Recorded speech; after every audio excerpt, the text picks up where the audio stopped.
sermon series title based off of a game on many devices. My kids have it on their Switch. I have it on my iPad by default, just because they wanted to play it before they had it for the Switch. But I find myself tinkering with it once in a while. And I was doing a wedding once, and I was just off in the corner. I get there early, and usually weddings are just like, oh, pastor's here. Okay, if nobody knows you, nobody talks to you. So I'm over there doing Minecraft on my iPad, and waiting for the thing to start. But this game has a lot of key players in it. All right, interesting key players. And I realize that, it's a video game, but at the same time, last week we talked about the engineer. Okay, these are the people, these are the Among Us characters that can fast track you to where you need to go. And it had a lot to do with the sermon last week on how we have a lot of engineers in our church that can do these sort of things, and in our own society today as well. And if you know the right people and you're affiliated with the right church, organization, whatever the case may be, they're engineers in your life and they've been down that road before. They can help you get to where you need to go. This is what we do at the church. This is what Val and I do at Foundations for Living. And this is what a lot of you do in your everyday life, helping people out as well. And so the new role here that I want to talk about today is the scientist. Okay, the scientist role in Among Us is handy. According to the website, allowing players to observe each other's vitals, status, and strategically determine who's the imposter. The scientists can monitor their crewmate's status and be an informant of the imposter's wrongdoing. Do you see a biblical lineup here? I think so. And I love that. Among Us, it will be different. And that is very true. Aiden, you play Among Us, don't you? You don't? Okay. You're one of the few then. But that's okay. There's a lot of kids that do play this, and the scientist, again, is the person. The crux of the matter in Among Us is to find the imposter. And if you're the imposter at the start of the new game, it'll show up on your screen saying you're the imposter. It's like the old camp games we used to play, okay? Like, what are some of the games we used to play with flashlights and stuff where you were the person that did it? Okay, here's one game, and I mean no offense to you, Vito, it's called Mafia, okay? And there's a game called Mafia, and you sit in a room and you talk and you try to figure out who did it. And there's a new movie coming out called Murder on the Nile, and the whole thing takes place on a riverboat, and somebody did it. It's no different than the game Clue. In fact, this is probably Clue reinvented, okay? But it got me thinking a little bit, because a scientist, it allows us to look at the situation, say what needs to take place, and move forward from there, okay? And it notices some things along the way that in the journey that says, oh, this thing might not be a good idea. That person is a bad egg. This sort of thing is not good. And as we look forward in the church life, a lot of churches do this time of year. We got to look at where we want to go. But in order to look at where we want to go, we have to look back at where we've been, okay? Because you know the saying there, if you don't remember your past, you're doomed to repeat it. Okay, you're going to repeat history, and that's a dangerous situation our world is facing right now. But the question that we got to ask as a church in the scientist role is, what's needed in the next 5 years as a church, as Radiant Fellowship? I'm not speaking for Faith Community Church. I'm not speaking for the Lakes, okay? I'm not speaking for First Assembly of God. I'm speaking for Radiant Fellowship. What needs to take place? Before I do that, though, it's easy to predict the future. Okay, it's very easy to predict the future, but getting it right is a lot more difficult. Okay, and here are some predictions that were made. I found interesting as I was doing research. Follow along with me. In 1876, the Americans, this is a quote by William Priest, British Post Office, "The Americans have need of the telephone, but we do not. We have plenty of messenger boys." Okay, you can see where that went wrong. 1876, William Morton, president of Western Union. "The telephone has too many shortcomings to be seriously considered as a means of communication." 1903, this is president of the Michigan Savings Bank advising Henry Ford's lawyer, Horace Rockham. "The horse is here to stay, but the automobile is only a novelty, a fad." Okay, they could predict the future, but he didn't think it was going to work out so well. Daryl Zanuck, 20th Century Fox. television won't be able to hold on to any market it captures after the first 6 months. People will soon get tired of staring at a plywood box every day. Alex Lute, president of the Lute Vacuum Cleaner Company. Nuclear-powered vacuum cleaners will probably be a reality within 10 years. Okay, wrong. Nuclear-powered vacuum cleaners. That's like a screen door on a submarine. It's not a good idea. All right. Arthur Sommerfeld. I've used this quote before on Facebook. U.S. Postmaster General. Before man reaches the moon, your mail will be delivered within hours from New York to Australia by guided missiles. We stand on the threshold of rocket mail. This is a true story on the United States Postal Service website. You just got to dig through the archives. Rocket mail. 1961, there was practically no chance of communications. Space satellites will be used to provide better telephone, telegraph, television, or radio service inside the United States. Okay, so that he was kind of on. It's a little bit of a confusing statement. Time magazine says remote shopping, while entirely feasible, will flop. Okay, Time magazine swinging a miss. You got that one wrong. Marty Cooper, an inventor, cellular phones will absolutely not replace local wire systems. Okay, 1995, Robert McCaff, founder of 3Com. I predict the internet will soon go spectacularly supernova and in 1996 catastrophically collapse. Okay, 2005, there's just not that many videos I want to watch. Steve Chain, CTO and co-founder of YouTube, expressing concerns about his company's long-term viability. David Pogue, the New York Times, 2006, everyone's always asking me when Apple will come out with a cell phone. My answer is probably never. Wow, he really missed the mark on that. And then Steve Ballmer, Microsoft CEO. There's no chance that the iPhone is going to get any significant market share. Wrong. It's easy to predict the future, but at the same time, what did we say? But getting it right is a lot more difficult. We can say what's going to be in the future, but getting it right is a little more difficult. Here's a question for us. How many of you have had hopes and dreams for the future that did not turn out exactly as you had hoped they would? Yeah, we've all had hopes and dreams and things that didn't quite go the way we planned. It could be a career move. It could be a new house. You thought that was it. It could be your kids, okay? It's just not going the way I thought. I thought we were Beaver Cleaver family, and things just aren't. I'm raising all Hetty Haskells and no Beaver Cleaver, It's one of those things. And yeah, life doesn't go the way we want. And, I look at our church today, and it does not look like what I had hoped for and planned for 5 years ago. I'll just be honest. But how many of you know God is still on the throne and God's still at work in our midst?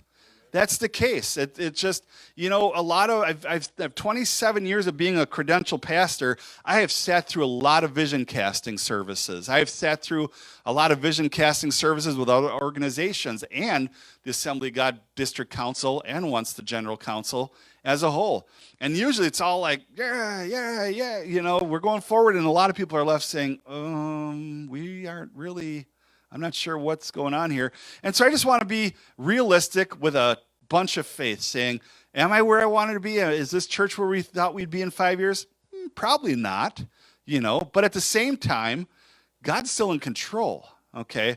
There's a lot of people, a lot of pastors that can spin their wheels trying to grow the church, okay? I served under one pastor where he was constantly saying, I have brought in, I'm like, that's a dangerous place to be. God said he's going to grow the church.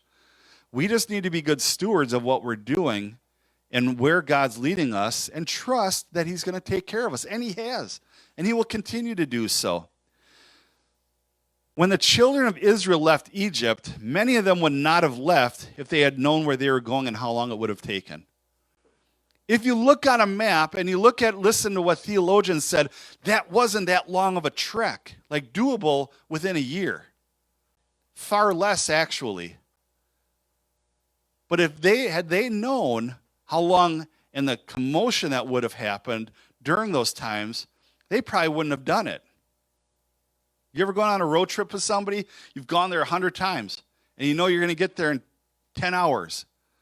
But because you went with somebody else, they stop at every stop along the way, and now it's taken 2 days. Okay, at Foundations for Living, we had a young lady who spent the night here within the last 3 weeks in a difficult situation, and her home was Fort Myers, Florida. I've driven to Fort Myers, Florida so many times I could probably do it in my sleep. 2 days, I'm there. This lady, we had to send her Lamers, then Greyhound, 53-hour bus ride. Okay? Chances are you probably would look for a different way if you knew how long it was going to take. But the children of Israel had enough faith to say, we're going to go for it. We're still going to do this thing. So there's times when we want to do things for God and we want to try to make a difference for the kingdom of God, but God's plans and our plans don't necessarily line up with each other, even when we have good motives. Rick Warren said, for every 99 things we do at Saddleback Church, one of them might work. You got to do it. You got to step out in faith and see if this happens. As the old saying goes, the water didn't part until Moses' feet got wet. In other words, he had to step out in that water and see God do something awesome. So Acts chapter 16, 6 through 10 says, Paul and his companions traveled through the region of Phrygia and Galatia, having been kept by the Holy Spirit from preaching the word in the province of Asia. When they came to the border of Mysia, they tried to enter Bithynia, but the Spirit of Jesus would not allow them to. So they passed by Mysia and went down to Troas. During the night, Paul had a vision of a man of Macedonia standing and begging him, come over to Macedonia and help us. After Paul had seen the vision, we got ready at once and left for Macedonia, concluding that God had called us to preach the gospel to them. So they wanted to go one way, but then when God finally got a hold of them and said, hey, there's nothing wrong with going there. But at the same time, this is the plan. There's God's permissible plan, but there's God's perfect plan.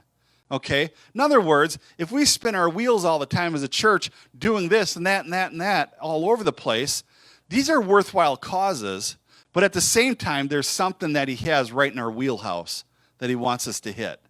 Okay, and that's like the sweet spot. You ever hit a golf ball on the sweet spot? You don't even feel like you hit the ball. You knuckle that thing, and it's going to shake through your whole spine on a good swing. When you're on the sweet spot, you're just going. You're doing what God has called you to do. And so Paul and his companions had wanted to preach to God, wanted to preach to God in the province of Asia, but the Holy Spirit would not allow them to. They saw that they could make a difference in the lives of the people in the other city, but the Spirit of Jesus would not want them in that first place, so he took them to the other place. And so Paul and his friends were frustrated that they wanted to serve, but God was not allowing them to do so. Finally, they got a sign from the Lord saying, this is where you need to go. You see, anytime you're on a journey, there's going to be people and naysayers saying, you're not doing it. You're not doing it this way. You're not doing it that way. You're not doing it my way. Okay, churches are full of people that come in. Tamara, how many people have we had come into this church and say, I want to be on your worship team to help you? Many. I had one lady that just came in, first service, came right up and like, I'm going to be on this worship team, and I'm going to change how it's done. It's like, no, you're not, okay? I appreciate that. But 1 week, I don't even know who you are. It's like the scene from The Apostle. You keep your eyes on me, I'll keep your eyes on you, and together we're going to watch the devil, okay? And if things work out, great. If not, okay, that's fine. We'll go different ways. You know, we get people, here, let me share you a list of things that I used to do top 10 lists every Wednesday in youth group, okay? Funny ones, okay? How do you know you're at a bad camp, at a bad Bible camp? Because it was Spencer Lake Bible Camp time. One of them was when you flush the toilet, the lake water level rises. Okay, that's how you know you're at a bad Bible camp. Okay, but I put together a top 10 list of things that I've heard over the years, and this because for 9 years I did top 10 lists, so I'm kind of drawn to them. Here's what I hear: the church is too small. Okay, so what happens? People end up coming to church. They say it's too small, so they leave. That puts us in a situation where now we're going to stay small. That trickles over into programming. Your church doesn't have this. Okay. Would you be willing to help? Bye. You know, these sort of things. We would have that, and this trickles over to the next one. We need to be more like Christ the Rock. That was one of my favorite ones back in 2007. Really? We're Radiant Fellowship. There's no church in our city like Christ the Rock.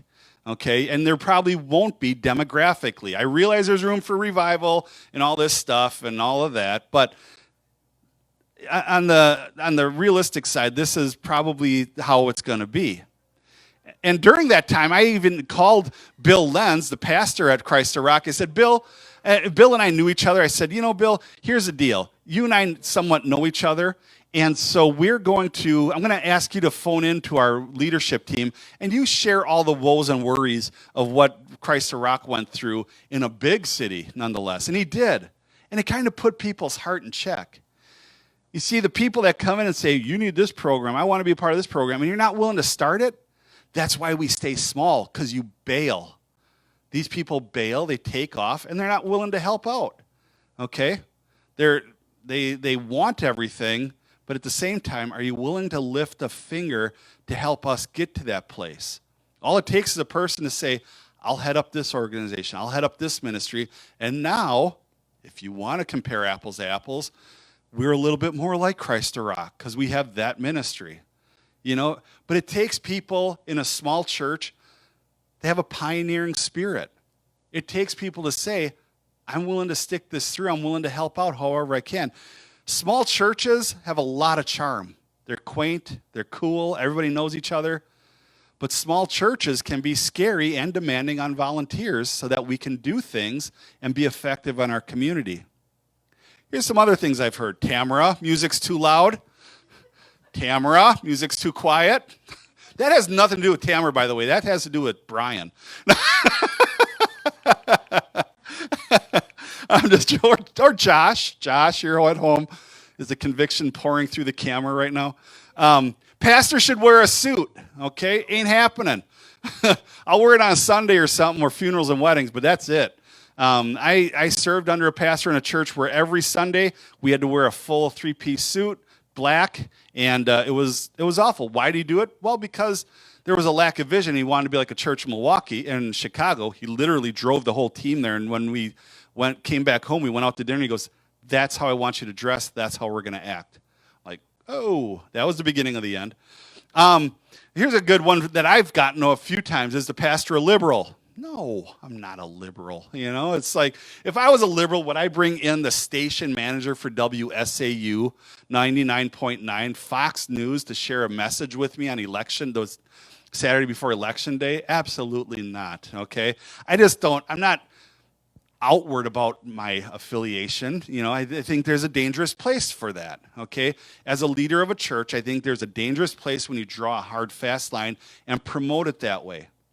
Best example I can give, one of the best restaurants when I moved up to Wapaka, it was understated, was a place called the Chez Marché. It was a French restaurant right downtown where Little Fat Gretchen's was. Dick Walker, you remember Dick Walker? He played the piano there every Wednesday, and it was fantastic. When they took a hard, fast line saying, we are the so-and-so headquarters for this political affiliation in town, within a year, they closed up their shop. Okay? You have to be willing to be cordial to people that don't necessarily have the same beliefs. And so, am I liberal? No, I'm not. Pastor isn't very political. No, I'm not. Okay? If we sat down to an ice cream, or in my case now, water, it would be a lot different. You ask me my opinion, I will give it to you. Okay? But as far as preaching from the stage, no, I won't. People. This is another complaint that I've had. The light bulb's out.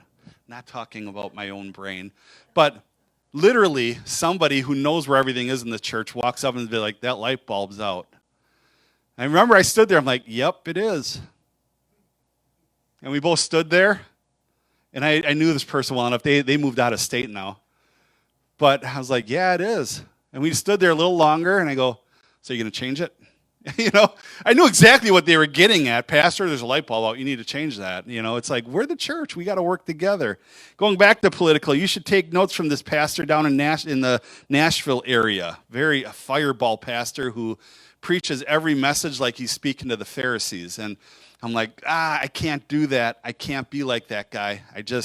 That's not me. He's bold. He's outspoken. He's all of these things, but at the same time, the reason why I can't be like that guy is because he left his wife of 16 years to marry the church secretary and now pastoring another church. I can't do that. I won't do that. And I can't be that bold as this guy. No, I can't. Jesus raised his voice when he preached, but it was to the Pharisees. And we don't even know if he raised his voice. He just got sharp with words. You brood of vipers. You whitewash sepulchres. You make them twice the sons of hell that you are. All of these things. But not every message was like that. And I can't be like this guy down in that area. Number 10, I'll end it on a good one. Grass is too long. I will not invite anybody here. Okay? That was a true thing. And it's because our mower was down. And again, you have a mower at home. Could you bring it over? These sort of things. Sometimes the path, let me see if I can jump ahead here. Sometimes the path that we are on is a pretty good indicator of our future. Instead of laying out a vision of what we had hoped to accomplish in the next 5 years, I want to focus on what is the Lord calling us to be. Why is it that we are located at this place and time to make a difference for the cause of Jesus Christ in this world? What should we be expecting to happen? One of the first things we need to recognize is that our city needs Jesus, and we need him now more than ever. What does our church do well? Outreach. And the 2022 calendar is filled with them. Every month we have the Rock, okay? If you've served with it, you realize this is a small little operation. Absolutely it is. But as I shared with you last week, some of you were with us, the old guy that owns the office building, a kitty corner from the hotel, came over, Mr. Gunderson, and he goes, "What are you doing here?" And I thought we were busted, like, okay, no, licenses, everything, let's get it ready, got to present it, all of that stuff. He said, we come down once a month, we feed these folks and give them gently used clothing, brand new toiletries. He goes, "Why doesn't the city know more about this in a good way?" This is one of the best things he's heard of. So we have our monthly outreaches. We're going to have a monthly fellowship event throughout the year because our church loves fellowship. We love hanging out, chatting with each other. And we'll do special things along the way. I would love to do the back-to-school outreach again. I would like to see the candy carnival happen this year again, but on steroids, okay? I want to see that thing just a pizzazz sort of place, and I'm working with a few people down on Main Street to see if we can use their facility to do the candy carnival. And all of these things to show the love of Christ in an outward way. That doesn't take a lot of work, but at the same time, we're doing outreach. We're doing fellowship events. And there might be another trip to Nashville thrown in there somewhere as well to keep a proper worldview, or some other place that we can go. So in the next 5 years, Jesus' words, "Come follow me," are going to be even more challenging. And our theme for the year is going to be the headliner for all of it. Be nice. As a church, let's be nice. It'll be harder than ever to hold true, sound biblical doctrine and not be ridiculed or harassed, but this is what we're called to do as a church. Our society is becoming more anti-religious and more so anti-Christian than it has ever been. It's no longer freedom of religion. It seeks to become freedom from religion.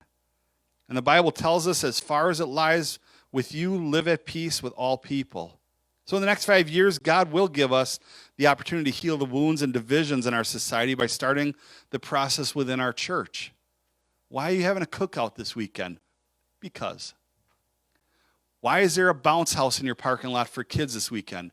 Because there was a little extra in the budget and we wanted to bring some light to the kids in the middle of May. Okay? And so we invited the kids out from all the area homes to just come over and bounce in the bounce house. Whatever that is, just to be able to make a difference. VBS. I know Julie Japes probably down to help with VBS again. That was a fantastic time this last year. It's been years since we did one, and it was a big success this last summer. But Jesus said, this is my commandment, that you love one another as I have loved you. How much of our interaction in the church is with people on the same level I am, financially or socially?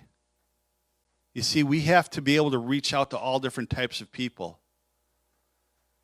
It breaks my heart when people leave this church because you're not political enough. You're not like this pastor. You're not like that. Really?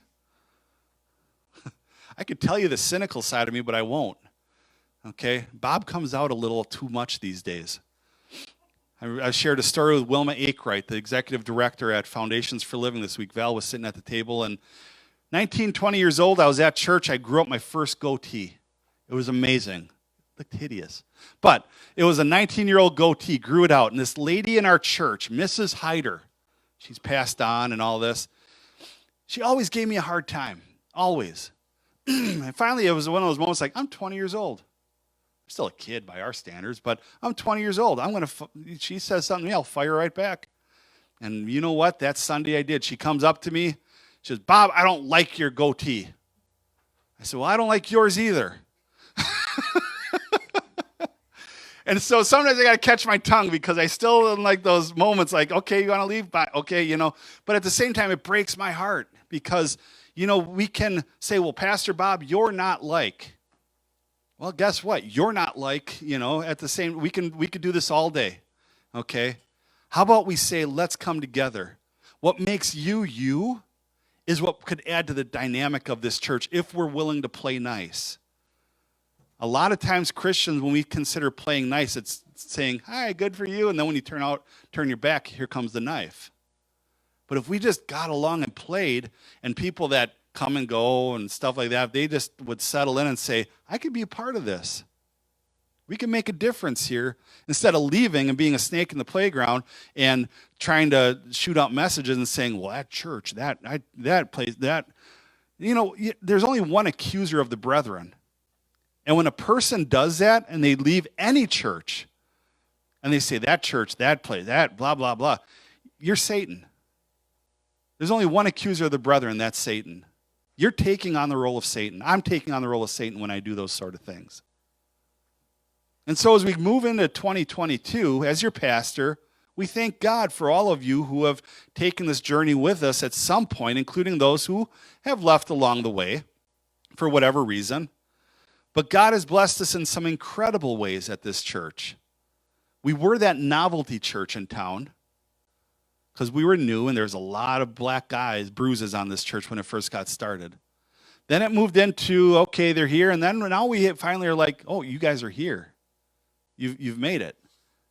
I literally had one person in my living room say, we're going to pull our tithes and leave. And if it's God's will that the church survives, fine. If it doesn't, that's God's will too. Literally, that was 2013. I was like, again, don't let the door hit you. Anyways.